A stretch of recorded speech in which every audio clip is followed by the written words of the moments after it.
Thank you for taking the time for this interview and a discussion. Just to get kick-started, can you tell me a little bit about yourself, just a few basic facts, who you are, where you come from? Sure. Vahe Andonians, raised in Austria, spent basically all my life, or most of my life, in Europe. Now live in Germany, studied high-frequency technology, a little bit economics, and did a master's of business administration. And for about 21 years, I'm doing startups now. They say immigrants are damned to success. There are even some venture capital firms that actually explicitly put higher bets on the companies that are founded by immigrants. In your view, what's in it that makes people that are courageous enough to move around countries, move from their place of birth to a totally new, different world, successful? Oh, I think there are many factors that could play into this. One is, of course, if you are ready to be as courageous to move to another country and start from zero again, you're obviously also as courageous to do a startup and question the status quo. But what I also think is that immigrants have a weird combination of closeness and distance to the country they live in. Like I feel very close to Austria because I grew up there, and like I would even identify myself as an Austrian. But then again, when you're at home, you are exposed to a different culture. So you see two worlds and you feel equally close to those, but you're more distant than an Austrian who is just Austrian and grew up there, right? So this gives you a different perspective on many things. And I think that would also play into some of this success. And then I think third is, of course, usually if you change your location to another country, as an immigrant, it's often accompanied with hardship. And I think that makes you just hungry and eager to achieve something. You touched upon a couple of very important points, right? Courage, hardship. Let's talk about entrepreneurship. You and I were at the very beginning of our career, or you at the beginning of your career, almost all of my professional life spent in a corporate world, but at the beginning you were also working for a bank.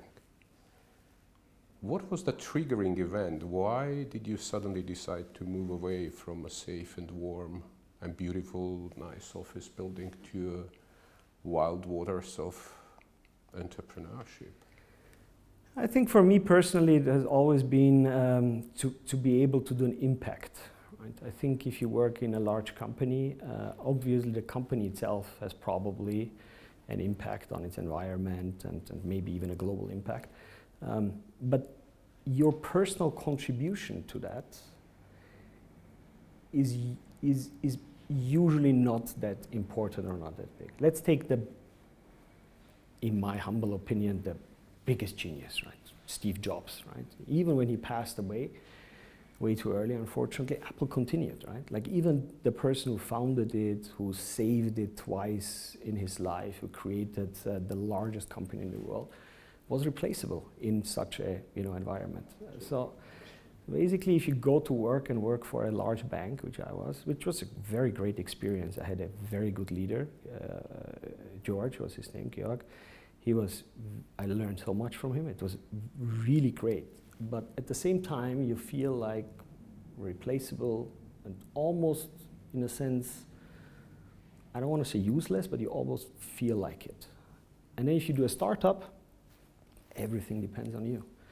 So you can achieve a lot, you can fail, you probably will fail, but you can achieve a lot, and you have to work hard, and every second, every day, every decision that you make matters. Like literally every decision matters, or almost every decision matters. Until you become an apple. Until you become an apple, yeah. We are friends, right? We talk about different things, and we also talk about teaching and passing over kind of the experiences and the learnings that we gathered to whoever is interested, primarily younger generation, also frequently here in Armenia. I know you teach as well, and you sometimes wonder why I do, because you find it not so exciting, maybe difficult, maybe exhausting even. But why do you do teaching? Yeah, so I do find it exhausting to some extent, I have to say. Probably that's a character trait of mine, because I would classify myself more an introvert than an extrovert, and it costs me energy to deal with a class of, I don't know, 50, 100 people.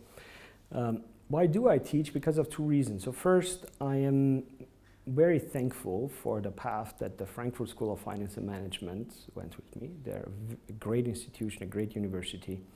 And they, were an investor into my previous startup, and it was a great relationship, and it's truly a great, amazing organization. They have done a lot for me, so I want to give back. And then the second reason, I think, has a lot to do with AI, because one thing that differentiates humans in general from other natural beings, but also from artificial intelligence, is the ability of social learning. So you can learn from others by them telling you their experience. That doesn't work with AI. So one AI program cannot tell another AI program, how to avoid some things or to do some things different. So the social learning is an important concept, and I think it differentiates us from animals and also from computers. So we should cherish that.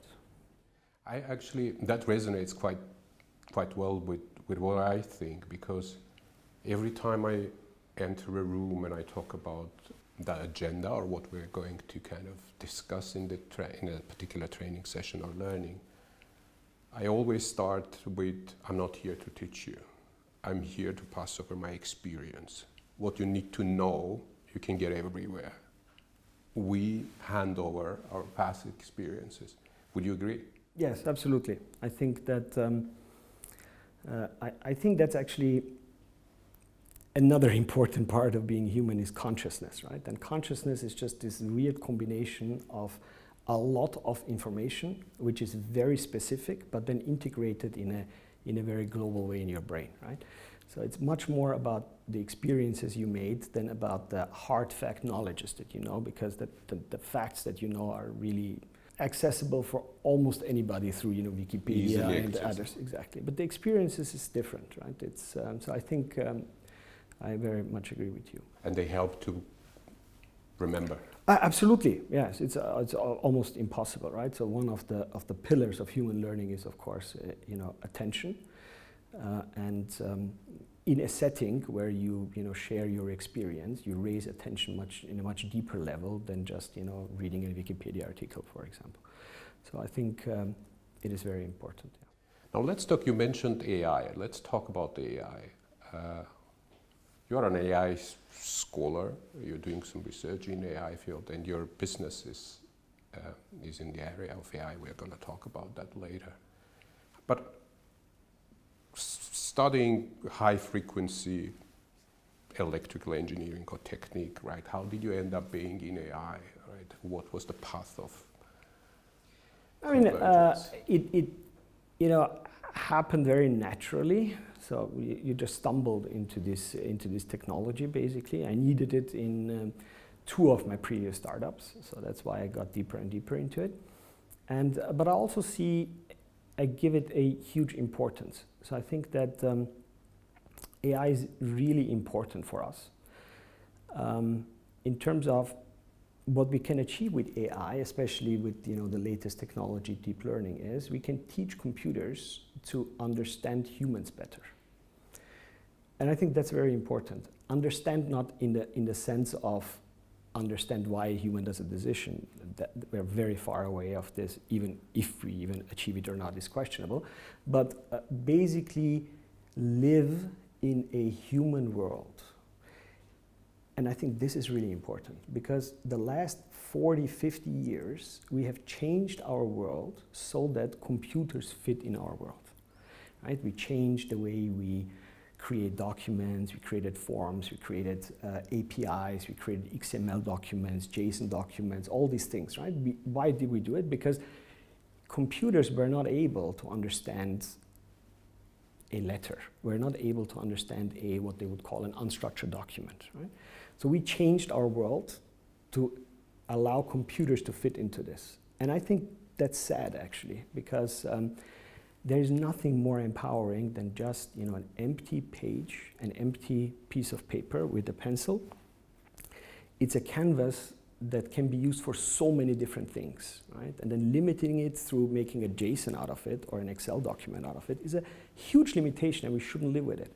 With AI, we have now the possibility to create on a piece of paper and a computer understanding or interpreting the data that is important for that specific task. That's very interesting. So, Cognaize, your last baby. The slogan of the company is creating actionable insights from unstructured data. How much of it is a scam and how much of it is I mean, you're reality? asking the one who will say it's no scam, but I truly think it is not, because if we have great blue chip clients, and it's very hard to deal with or win over companies that are large multinational companies, because they are very successful because they know with whom they want to partner and with whom they want to work. So I think it's an honor to have such clients, but it also is a statement to the work that we are doing is actually good work. I think we are far away from achieving a state that the computer can understand or extract any kind of information from any kind of document. But we are close to very specific use cases, to an almost 100% automation. One of them would be balance sheet, for example, right? Like, even it's unstructured in the sense of for a computer unstructured. With our technology, for a vast majority of documents, it can run through with 100% accuracy already. I know that a large part of your business is in Armenia. What is Armenia for you? Why are you putting so many chips on Armenia? It's a good question. So when I first came to Armenia to do my actually first startup, it was in 2002. It was a place for me to source talent at a lower price level than I would pay in Austria. And I literally felt like this. So I felt like I'm coming here to do business. And even though I am ethnically Armenian, I more identified as a European, not even Austrian, more as a European, than I would as an Armenian. I gave even interviews where they asked me, and I said, like, look, you got it wrong. I'm not here to help Armenians. I'm here to help my business. And Armenia is just a good place to help my business. So that changed. It changed because probably because of my parents that taught me to be to continue the heritage of being an Armenian, which was almost to a sense their duty, because when I grew up there was no independent Armenia. So now there is.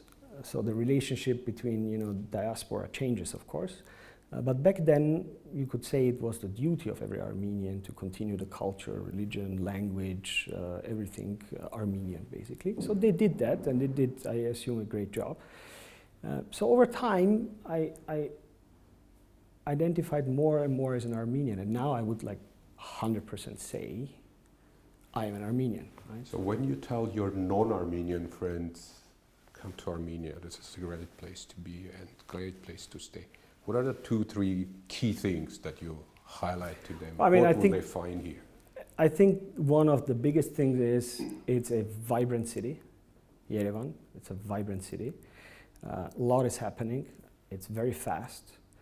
I always categorize it as a 24-hour city, because there's so many things to do even at night. Shops are open. Even I know as somebody who lives in Germany, that's a great thing, right? Even that you can shop on Sunday is already a great thing. But it's not only that. You have so many interesting concepts of restaurants and cafes and places. And then, of course, you have lots of talented people here. And I don't know why there is a place where there is a cluster of so many talented people, but I truly feel this is a place with talented people. And I stumbled upon this through chess, because when I came here, I had like nobody. So I started I had to decide to learn Russian or to play chess, to learn playing chess. So I decided for chess. And then you're exposed to so many children and so many creative people. And you see there is something here. It's difficult to describe, but creativity is probably the best word for it. If we look into the future, and we look into the future of our home country, so we both are Armenians and we worry about our country. So we look at it with hope and optimism, but also with a pinch of criticism. So if you think about us, Armenians, what are our 2-3 strengths and 2-3 weaknesses? I mean, if you look at the area where we live in, a big strength, of course, is democracy. I think you can agree or disagree with the current political regime.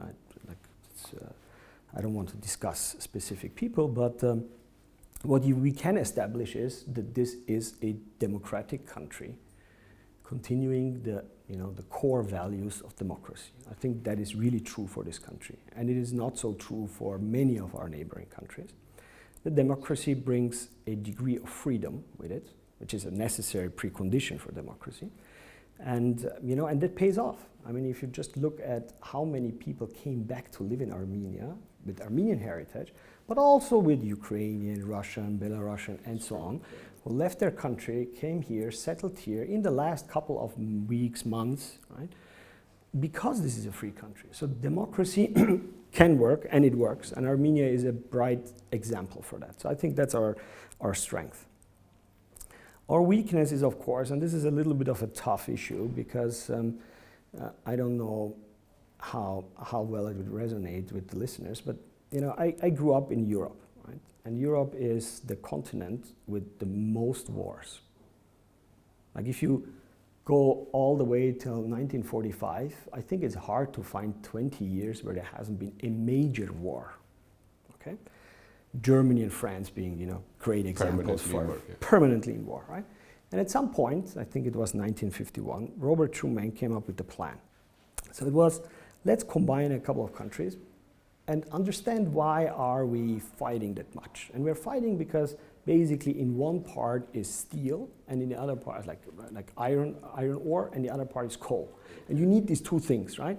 So France would attack Germany to get this part, Germany, North Rhine-Westphalia, Germany would attack France to get Alsace, and there's always this kind of tension. And then Schuman came up with this plan and said, look, if that's the problem, why don't we just create a union where we have certain laws for trade, no taxation, and these things, right? And out of this union came out the European Union. So what they figured out is, after fighting centuries, not decades, centuries, right? Finding a language through trade works. We have now 70 years of, unfortunately only 70 years, because it just broke, but 70 years of no major war in Europe. That's unheard of. And I think what Armenia needs to do is, it needs to heal. We need to heal, and we need to find a common language with our neighbors. I know that especially now it's so incredibly difficult to do that, but I think there is no other way around it. That's true. Yes. Now, the very last question, a very short one, coming from the global, local Armenian problems. Maybe a half-joke question. If you were to choose a superpower for yourself, which I think it's very descriptive, which one would it be? Which one would you choose? A superpower. I think one thing that humans are really, really good at is building internal models of things, right? So the reason why we can learn so fast is because we take what we perceive and then map it to an internal model in our brain. It's not just one model, we have thousands of models, right? Theory of 1,000 brains is an example. And it's a great, great asset, so we can learn very fast. But it also has a weakness, and the weakness of this is that we find reasons, correlations, and other kinds of relationships where there is actually no relationship, right? Where it's just random. So you want an ability to switch it off? No, what I would like is this. I think that randomness is much more present than we think. So my superpower would be having luck. Because I think we underestimate the importance of luck.